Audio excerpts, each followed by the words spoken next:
Hey folks, now we all know that mistakes were made in China in the way religious people were treated. Especially during the Cultural Revolution with the Gang of Four.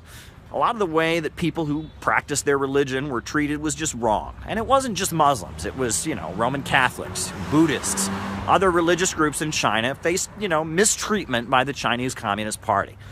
And the Chinese Communist Party has been very, very open about the mistakes that were made during that time, and they've tried to correct them.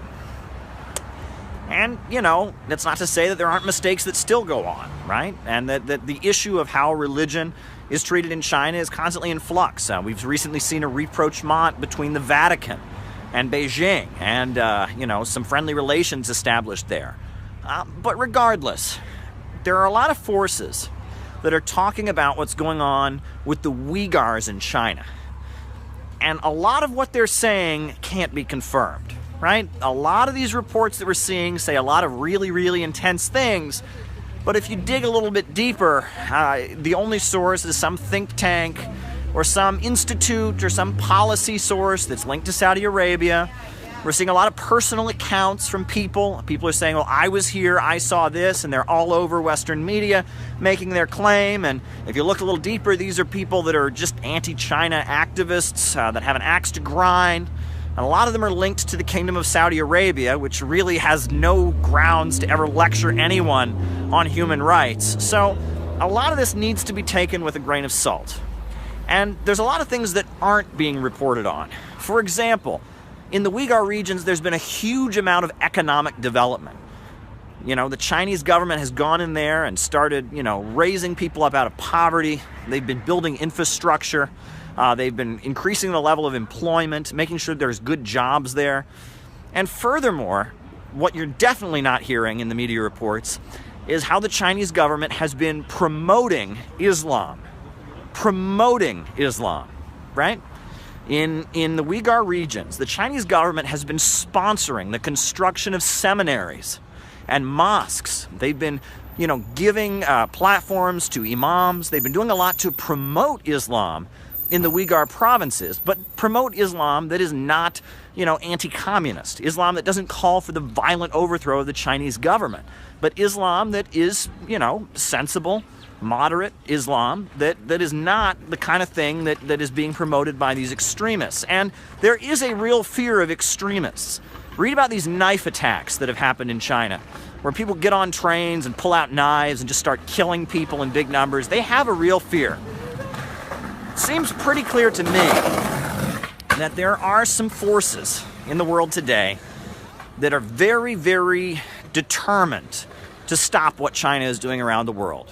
The fact that China is doing the Belt and Road Initiative, building infrastructure in developing countries, raising people up out of poverty, this is a threat to the monopolies, the big bankers that control the world. They keep the world poor so that they can stay rich. China is challenging that global order. They are raising people up out of poverty. And a central part of China's Belt and Road Initiative is the China-Pakistan Economic Corridor that is opening up. This is huge. China and Pakistan are cooperating like never before. All kinds of construction projects, all kinds of efforts to really just light up that whole region. It's big. And it's pretty clear that Saudi Arabia and Wall Street and London want to stop the China-Pakistan Economic Corridor. And so they're doing everything they can to try and incite Muslims around the world to hate China. That's basically what they're doing. All kinds of efforts are being made to get Muslims around the world to hate China. Now, I'm not saying that there aren't mistakes that are being made, and we're not on the ground. We don't know what's happening. But a lot of the things we're seeing in American media, they're very, very sensational. Meanwhile, China is actually doing a lot to improve the lives of people in the historically Islamic regions, giving them opportunities, giving them job training, building seminaries and mosques, providing economic opportunity. And that's the side of the story that definitely isn't being told. And a lot of the accounts we're hearing are very sensational and can't completely be verified. So I urge people to just calm down. Right? I urge people to just calm down. Let's try to get to the facts. Let's try to find out what's actually happening. And let's remember that the way to stop terrorism is with jobs and schools and housing. Right? People turn to terrorism Just like they turn to drugs and the drug narcotics trade, they turn to that when they don't have other options. And what China is doing in the world today, by building infrastructure, building trains and airports and hospitals and schools, this is really important. This is the way to get out of terrorism. The fact that China has a program in Afghanistan where they're enabling children to get operations and surgeries they wouldn't be able to get by just going over the Chinese border.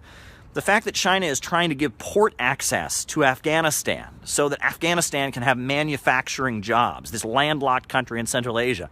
This is all unprecedented. China is basically paving the way for a world where we don't have terrorism and drugs and the horrors that we're seeing.